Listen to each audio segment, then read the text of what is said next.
El presente video tiene el objetivo de dar a conocer cómo es el proceso de la comunicación en el aula de clases, los elementos esenciales que se abordaron en la unidad número 1, Principios de la comunicación, en el cual intervienen varios elementos, tales como emisor, receptor, canal, código y mensaje. Asimismo, se conceptualiza el concepto de comunicación y las distintas formas de comunicarse, tales como la comunicación verbal y la no verbal, y cómo ambas tienen impacto en el proceso de enseñanza-aprendizaje. El papel de la comunicación en el proceso de enseñanza-aprendizaje es uno de los principales factores que interviene en el mundo educativo, tanto dentro como fuera del aula. La educación es sobre todo un proceso de comunicación y socialización. Por tanto, debemos tener muy presente la importancia que éste se produzca de manera correcta y eficaz. Ahora bien, veamos qué es la comunicación. La comunicación es el medio fundamental para transmitir ideas y sentimientos entre los participantes. En el ámbito educativo corresponde a los docentes y alumnos si nos enfocamos en el aula de clase.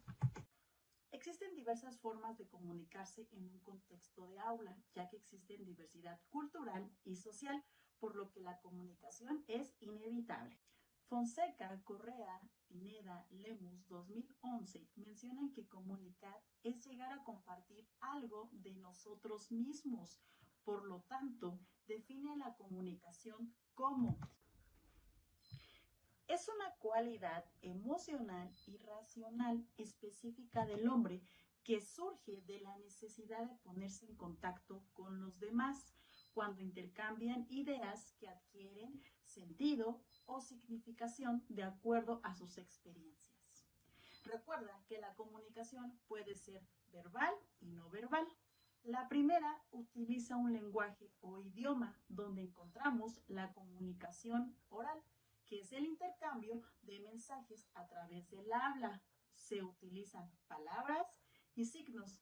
Y en la comunicación escrita, en este caso, el proceso de comunicación ocurre a través del lenguaje escrito. Por otra parte, en la comunicación no verbal se utilizan los gestos, lenguaje corporal, los signos y los sonidos sin palabras. Veamos un ejemplo.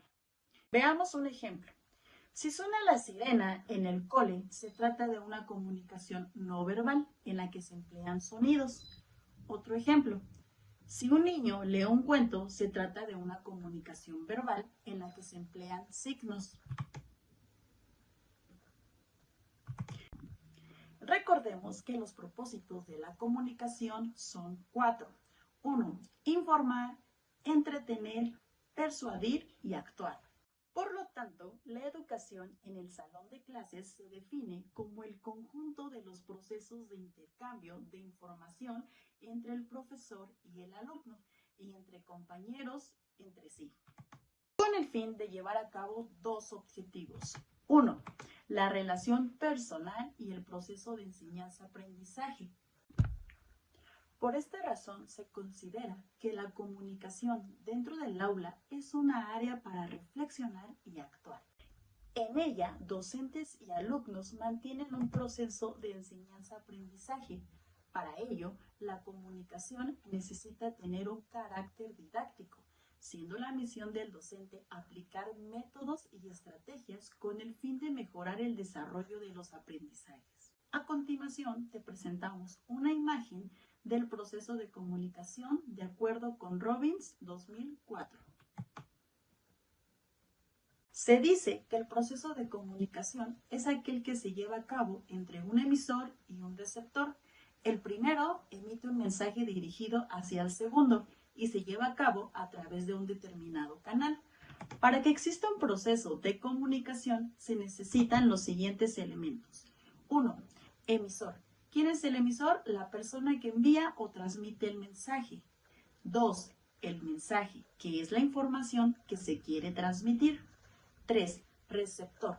Persona que recibe el mensaje. Canal es el medio físico que se utilizará para enviar ese mensaje. Puede ser a través de una carta, un teléfono, televisión o el propio aire.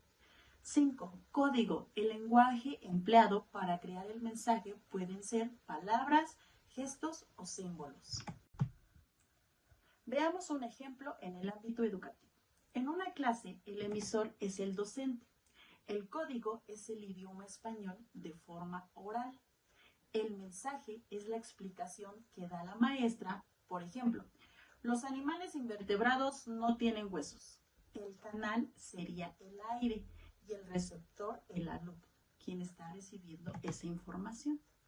El proceso comunicativo es muy importante para la vida en sociedad, ya que nos permite expresarnos y compartir información.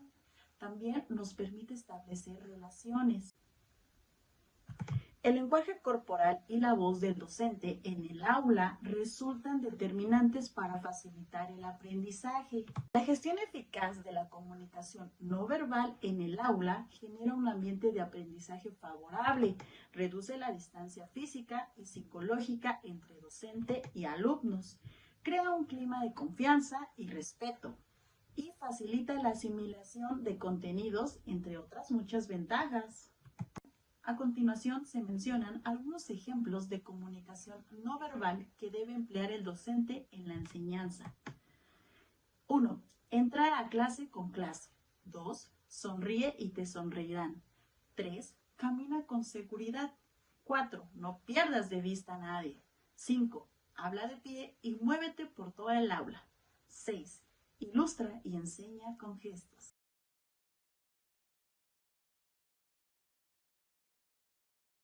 Por su atención, gracias.